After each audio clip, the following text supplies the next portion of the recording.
रंजन सिंह जी, सिर्फ ये राजनीति के लिए ये चुनावी मुद्दे बनाए जा रहे हैं, ये वाकई में एक अहम समस्या है। चाहे यहाँ पर वोट चोरी को लेकर जो तमाम आरोप लग रहे हैं, एसआईआर की प्रक्रिया को लेकर, या फिर घुसपैठे का मुद्दा जो कि अब उसके जवाब में सामने आ गया है। ठीक है, गुड मॉर्निंग पूजा जी, सारे पैनलिस्ट भाइयों को गुड मॉर्निंग। आशा आवाज आ रही होगी मेरी।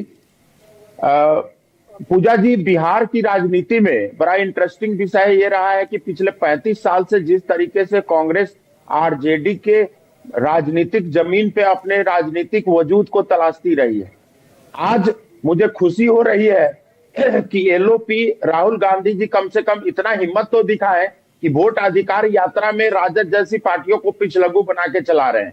मैं बधाई देता हूं, लेकिन साथ में ये कहना चाहता हूं कि 70 के दशक को देश और बिहार की जनता भूला नहीं है, जहां पर लोकतंत्र और वोट का जिस तरीके से चोरी करके इन्होंने सत्ता में रहकर और नोट चोरी करने का काम किया, ये देश की जनता से छिपी हुई नहीं है। आज वोट अधिकार यात्रा की ये लोग बात कर रहे हैं, ये वही लोग हैं जो 70 के दशक में कहीं ना कहीं वोट को लूटते थे, लोकतंत्र और संविधान को गिरवी बनाकर और देश को शर्मिंदा किया था।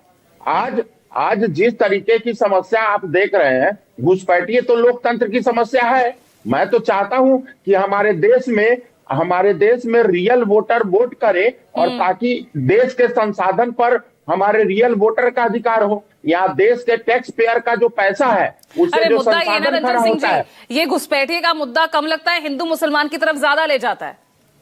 नहीं तो ये तो हिंदू मुसलमान की मुद्दा तो ये लोग लेते हैं ना। इनको लगता है कि 65 लाख जो कट गया वो मुस्लिम है। मैं कहता हूं कि एमओआई समीकरण किसका है? नहीं, किसने कहा ये 65 लाख लोग जो कटे हैं वो मुस्लिम ही है? ये किसने कहा? ये वही लोग कह रहे हैं। उनको लग रहा है कि उनका वोट बैंक खत्म हो रहा है। हमारे लिए हो सकता है कि 65 लाख में हमारे एनडीए के वोटर, आपका वोट बैंक नहीं है मुस्लिम क्या?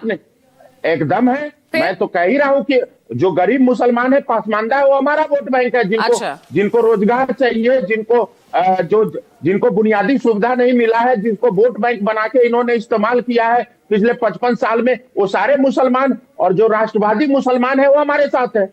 ये जिनको लगता है कि ऐसा मुसलमान जो राष्ट्रवादी नहीं है वो इनके साथ है। अब मैं तो आपके टीवी, चूंकि प्रतिष्ठित चैनल है, यहाँ पर मैं अगर बोलूंगा तो इनको लगेगा, लेकिन मैं आपको ये क्लियर कर देना चाहता हूं पूजा जी, जिस तरीके का व्यवस्था इन्होंने 55 साल में मुस्लिमों के प्रति किया है, यादवों के प्रति किया है, ये सिर्फ जाति और धर्म के प्रति अपने राजनीतिक जमीन को तलाशने की कोशिश करते हैं, और उसी के बहाने ये सत्ता में अपनी वापसी चाहते हैं। मैं आपको क्लियर कर देना चाहता हूं कि देश की जनता अब आधुनिक भारत की जनता है, जो विश्व गुरु बनने की तरफ बढ़ रहा है, और देश इनको प्रति व्यक्ति आय में 142वें नंबर पर हैं भाई हम। आप विश्व गुरु बनने की आप बात कर रहे हैं, लेकिन बिहार की हालत सबसे पिछड़ा आज भी है।